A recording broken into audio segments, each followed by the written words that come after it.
अरे बाबा के भभूत चंदन अरे चीज हो गजब के अरे लीला रे लगावे बाधा अरे मिले नहीं सबके अरे गंगा नहावल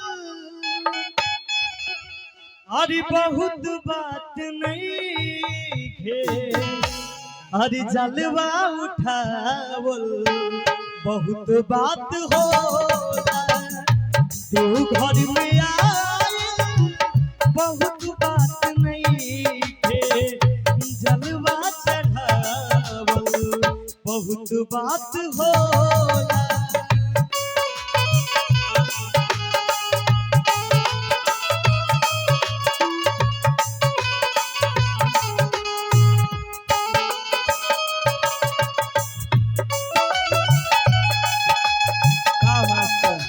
ये जो पावन धरती है ये कोई स्थल से कम नहीं, इतना अच्छा लग रहा है भैया। भाई बहन बैठल बनी जा, भैया चाचा बैठल बनी जा, जहाँ तक ले हम चाहेंगे कुछ लोग इधर आ जाइए, बैठ जाइए और आनंद से कार्यक्रम देखिए, क्योंकि ये मौका बार बार नहीं मिलता है। दरबार में हम लोग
देव घर में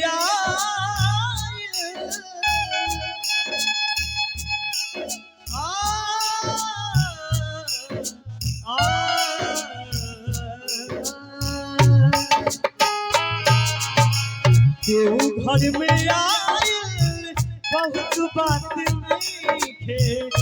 देव घर में आए बहुत बात नहीं है जलवा चढ़ावल बहुत बात होला, जलवा चढ़ावल बहुत बात होला। क्या बात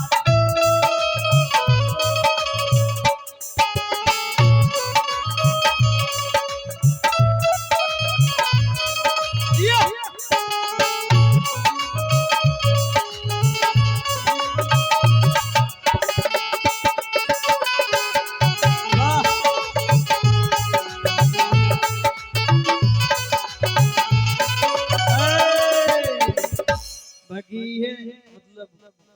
भाव देख के हमके याद आ गया रजनीश भैया बैठे ना, उनके पत्नी कहत रही सावन के पावन महीना में, हेलो आवाज कम लग रहा है थोड़ा भाई उठाओ, hello hello check, hello hello उनकर पत्नी कहत रही सावन पावन महीना में कि चढ़ल बा सावनवा खुशी अरे रजनीश जी होई नहीं मनवाए गो गेरुआ साड़ी से। अजीत जी के पत्नी अजीत जी के पत्नी कहत रही अजीत जी से कौना भाव में ए राजा जी हमारे के देवघर ना घुमाई का रहुआ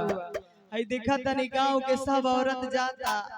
रहुआ हमरा के ही लेकर छोड़ देने वाली पता नहीं कहां कहां रहुआ घूमता नहीं कम से कम पैसों भेज दी के गांव के नईका मुखिया जी के गाड़ी जाता औरतिया बड़े भाव में कहत रे भैया अजीत जी के पति एक बार अजीत जी के लिए जोरदार ताली बजाइए। अजीत जी की पत्नी कौना भाव में कहत रे खुश अरे होई नहीं बनवाए गोगेरुआ साड़ी से तो देव घर ले ले चला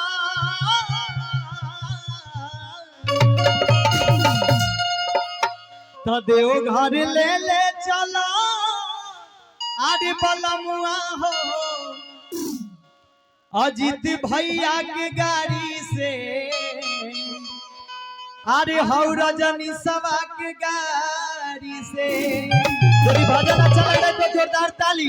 कि चढ़ल बा समनवा खुशी चढ़ल बा समनवा खुशी होई नहीं मनवा एगो गेरुआ साड़ी से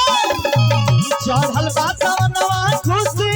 होई नहीं मनवा एगो गेरुआ साड़ी से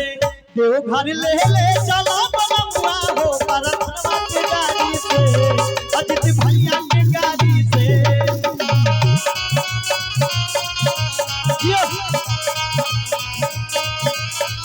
घर ले ले चला बलमुआ हो परथवा के गाड़ी से अजीत भैया के गाड़ी से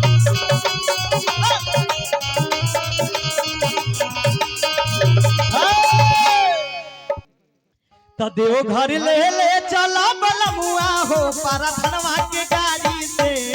अजीत भैया के गाड़ी से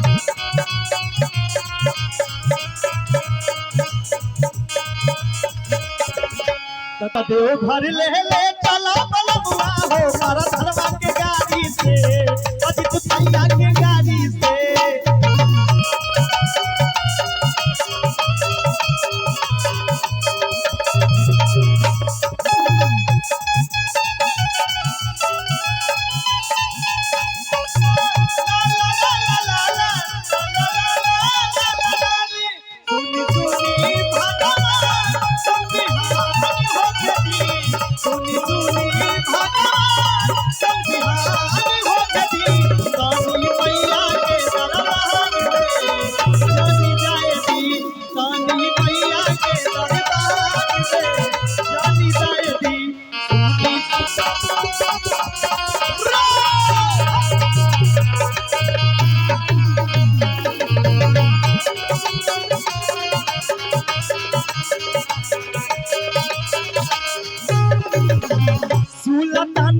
से आगे सुइया पहाड़ हो लेट सेट पहुंचल जाई भोला के दुआर हो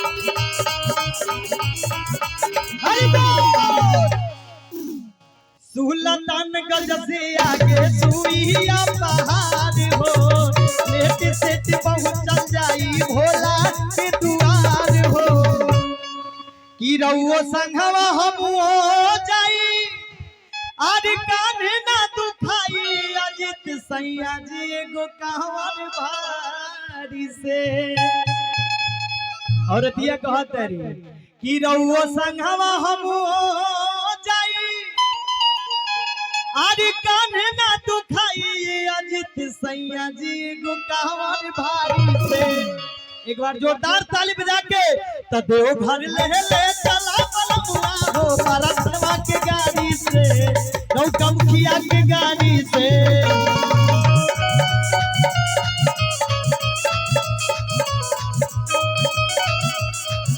तो देव घर ले ले चला बलमुआ हो परथवा के गाड़ी से नौका मुखिया के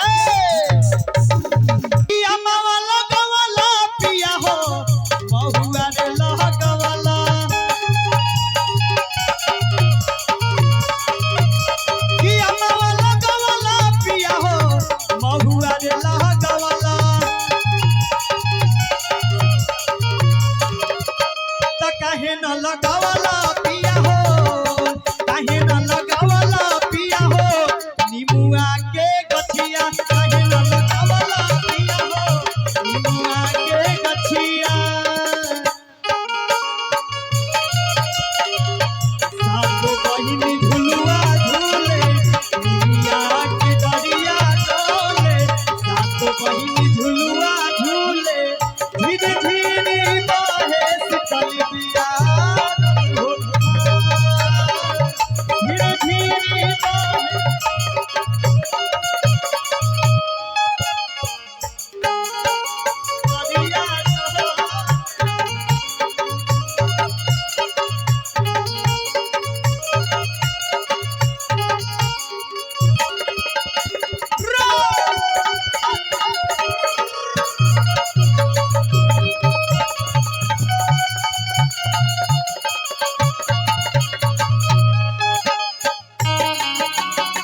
हघारवा माई के निमिये दुआरवा हो सच भावे नाही कबहू माई के पकड़ी पीपारवा हो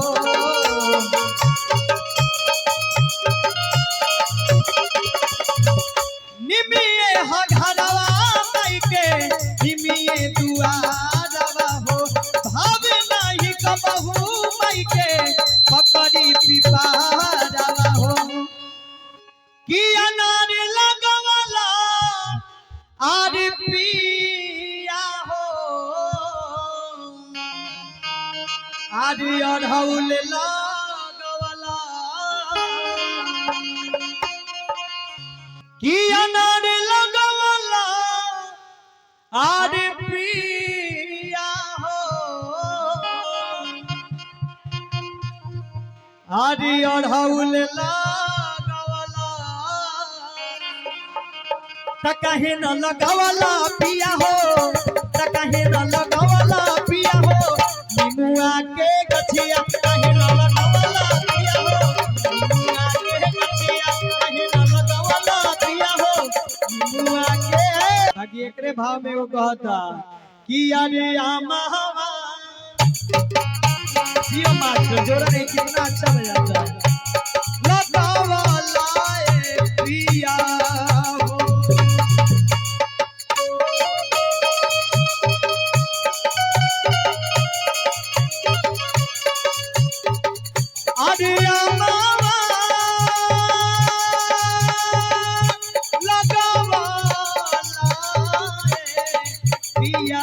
Amava lagawla, amava lagawla, amava lagawla, amava lagawla. Ki amava lagawla piya ho, mahua de lagawla. Yeah. Ki amava lagawla piya ho, mahua de lagawla. Kahe na lagawla piya ho, kahe na lagawla piya ho. निमुआ के गछिया कहे न लगावला पिया हो निमुआ के गछिया